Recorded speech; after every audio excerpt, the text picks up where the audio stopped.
दोस्तों, आज की कहानी सिर्फ भूत की नहीं है। आज की कहानी है उस बदले की जो मरने के बाद भी जिंदा रहता है। कहते हैं कुछ जगह मरती नहीं, वहाँ सिर्फ इंसान मरते हैं। दोस्तों, एक सवाल है, अगर रात के ठीक 10 बजे कोई कुआं आपको बुलाए तो आप भागोगे या जवाब दोगे? दोस्तों, ये कहानी मैंने नहीं बनाई, ये कहानी है उस गांव की जहां रात के 10 बजे के बाद कोई कुएं के पास नहीं जाता, क्योंकि वहां है काली कुआं। तो चलिए कहानी शुरू करते हैं। गांव के बीचों बीच एक पुराना कुआं था। दिन में तो बस पत्थर का साधारण कुआं लगता था। लोग इसके पास से निकल जाते थे, कोई डर नहीं, कोई सवाल नहीं। लेकिन जैसे ही रात होती, खास तौर पर 10 बजे के बाद, कोई उस कुएं की तरफ देखता तक नहीं था। गांव वालों का मानना था कि काली कुआं रात में जिंदा हो जाता है और वो आवाज देता है। आज से करीब 25 साल पहले इसी गांव में रहती थी रानी। रानी सिर्फ 18 साल की थी, गांव की सबसे सुंदर लड़की, मासूम और जिद्दी।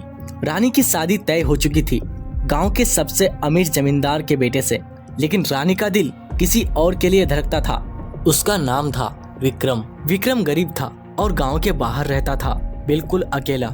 वह लोगों की नजर में अशुभ था। गांव के लोग विक्रम से डरते नहीं थे, उसे अपशगुन मानते थे, क्योंकि 20 साल पहले विक्रम के पिता की मौत इसी काली कुएं में हुई थी। पंडित जी ने तब कहा था, जिसके पिता की मौत काली कुएं में हुई हो, उसका बेटा भी इसी कुएं को खून देगा।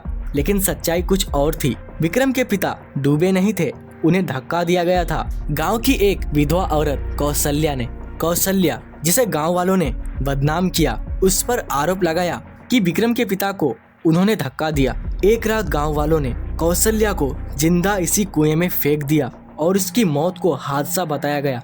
लेकिन उसकी आत्मा इसी काली कुएं में कैद हो गई और तभी से ये कुआं शापित हो गया। अब बढ़ते हैं असली कहानी की ओर। रात के ठीक 10 बजे रानी चुपके से उसी काली कुएं के पास पहुंची। विक्रम पहले से वहां था। विक्रम ने कहा, कल रात हम शहर भाग चलेंगे, ये गांव हमें जिंदा नहीं छोड़ेगा। रानी ने हाँ में सिर हिलाया। तभी कुएं से आवाज आई, रानी आजा, ठंडा पानी पी ले। ये सुनकर रानी हंस पड़ी और बोली, इतनी देर से यही मजाक सोचा था। लेकिन विक्रम कांप रहा था। विक्रम बोला, रानी ये मेरी आवाज नहीं है।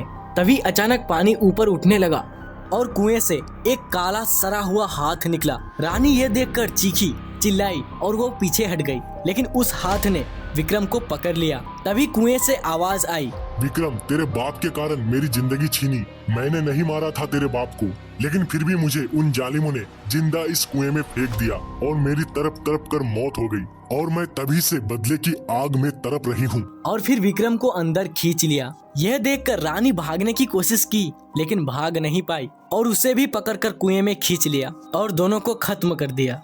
25 साल बाद राहुल नाम का लड़का शहर से गांव आया। IT इंजीनियर, तर्क में जीने वाला इंसान। गांव वालों ने चेतावनी दी कि रात को उस कुएं के पास बिल्कुल भी मत जाना। ये कोई साधारण कुआं नहीं है, ये एक काली कुआं है जो आवाज देता है। राहुल हंस दिया और कहा, डर बेचने की दुकान है क्या? उसके अगले दिन राहुल शराब की नशे में शर्त लगाई, मैं आज रात उसी कुएं के पास जाकर सेल्फी लेकर सबको दिखाऊंगा। रात 10:15 राहुल अकेला उस कुएं के पास पहुंचा।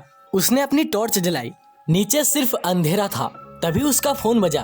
उसने देखा किसी अननोन नंबर से फोन आया। राहुल जैसे ही फोन उठाया, उससे आवाज आई, राहुल आजा, ठंडा पानी पी ले। ये सुनकर राहुल चौंका और कहा, तुम कौन हो? लेकिन फोन कट गया। राहुल एक बार फिर कुएं में झांका। इस बार उन्होंने जो देखा, ये देखकर रोंगटे खड़े हो गए।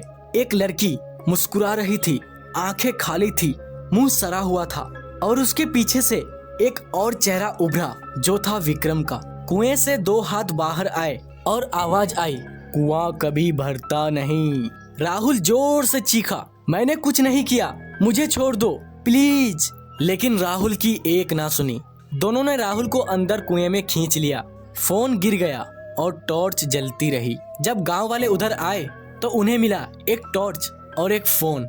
उसमें लास्ट कॉल अननोन नंबर से था और स्क्रीन पर लिखा था, नेक्स्ट। दोस्तों, ये कहानी आपको कैसी लगी? अगर अच्छी लगी हो तो लाइक करके चैनल को सब्सक्राइब कर लेना ऐसे ही कहानियों के लिए।